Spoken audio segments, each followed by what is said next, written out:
Our minds generally, without practicing meditation, are full of movement.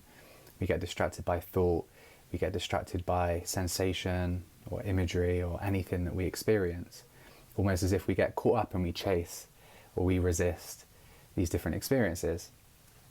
With meditation, what we're looking to do is to create a level of focus so that the mind can settle. It's like placing our attention on something, and by placing our attention on something, we notice then when we're caught up in thinking or in sensation. To be attached to or fused or distracted by thought means that you're not even aware that in that moment your experience is thinking, right? Like you might just be replaying an argument that you've had a few days ago, and there's no awareness that you're observing that. You are it.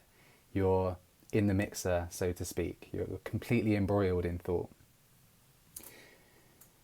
So when you meditate and you have an object, you use that object as a reminder that every time you get caught up in thinking and you realize that you've been caught up in thinking, you gently return your focus to that object. Most commonly the breath, or a mantra. But if it's the breath, you're in meditation, you're focusing on your breathing, you hold focus, and then all of a sudden there's a moment of realization, right, that you've become distracted. So the only reason that we have an object is to create something to place our attention on. It's almost as if, because we sit with the intention to place our attention on an object, it becomes clear when we're not focusing on that object, because we're no longer doing what our intention was that we set out in the beginning. So if you're focusing on the breath, it's when you suddenly realize, oh, I've completely lost track of my breathing. I was completely lost in thought. But the actual muscle that we train, and the muscle that we look to train in meditation by using an object, is that remembrance. It's that moment of, oh, I was distracted, right? The more you strengthen that, and the more you familiarize with the pure awareness behind phenomena, behind thought, the easier it becomes not to get caught up in thinking. And that process of not getting caught up in thinking, of observing, with the qualities that the Buddha taught of curiosity and non-judgement, right? So you're not engaging with thought, you're not trying to change thought, you're allowing these experiences to reach their organic rise and fall without interference. That's when we start to learn and understand about the self. That's when we start to go below the surface and get to the root cause of our suffering, right? So it's kind of a paradox, because we use a technique to remind ourselves to observe in a non-judgmental manner.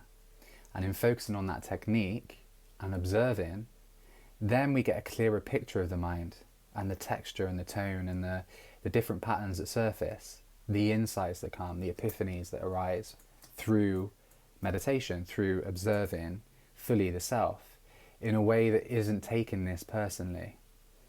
In the beginning it can be quite difficult to comprehend that even your thoughts aren't personal, that even your psychology isn't personal, because there's an objective space of awareness in which you can observe all thinking, all sensation. Eventually, when you strengthen this remembering mechanism, you don't need an object to focus on. So when I meditate now, I sit, I'm able to cultivate that observer, right? So I'm aware of my process, my thinking process, and the sensations in my body.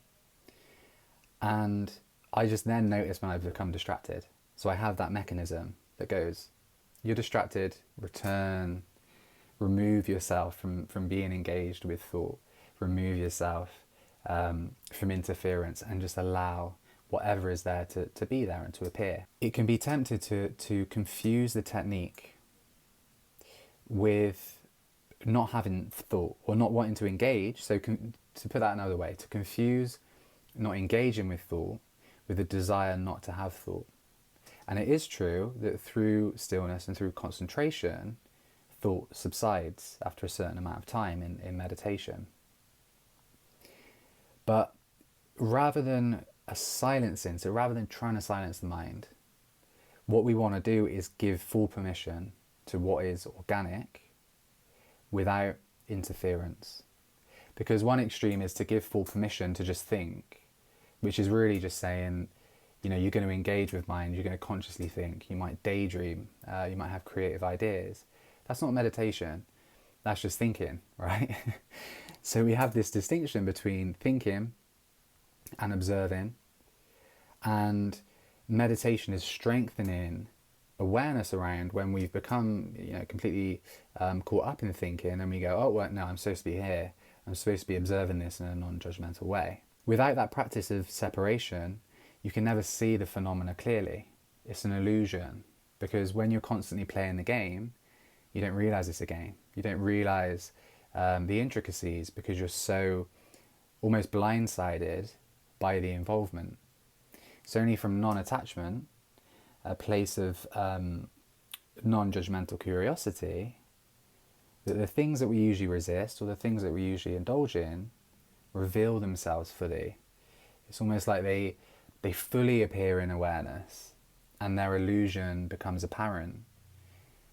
That is hugely, hugely transformative, because if there are certain thought patterns that might lead to anxiety, that might lead to self-criticism, that you've developed a certain kind of resistance to, if you're able to be with them and they kind of move through mind and you see how impermanent they are and they disappear, then they lose their hold, right? It's like the mechanism that wants to attach with thought weakens, and the ability to observe increases at the same time. So to summarize, meditation is a technique of concentrating the mind, right? Of using an object to create distance from thought, to become the observer or the witness of thought, without engaging, without interfering, over and over again, right? As soon as you become aware that you've been distracted, then you return to that place of awareness over and over. You strengthen that muscle. That's the technique. But the experience is from this place of observation. You learn and you see the binds and you see the kind of root causes of your suffering, and you can transcend that. You learn about yourself. You learn about the way that certain thoughts, certain memories link to present angst or suffering or emotions. You can see even the way that thought leads to an impact in the body, or the way that certain sensations are interpreted, the way that commentary can form. So you're really peeling back the layers of the self, and that's what self-inquiry is. And the more you do that over time, not only you seeing this as an impersonal, you're seeing your psychology, you're seeing your thoughts and sensations as impersonal. By strengthening this awareness, you begin then to see what is beyond that. So I hope this has been helpful, and remember that in your meditation, you want to focus on the technique. You want to build and strengthen the ability to notice, to just notice when you're distracted, when you're engaged, and to allow the mind and to allow sensations to reach their full potential. The leap of faith almost is understanding that when you can do that, they lose their hold, right? The more that you can see things clearly, the more that you see their illusion, and they just don't have a hold on you.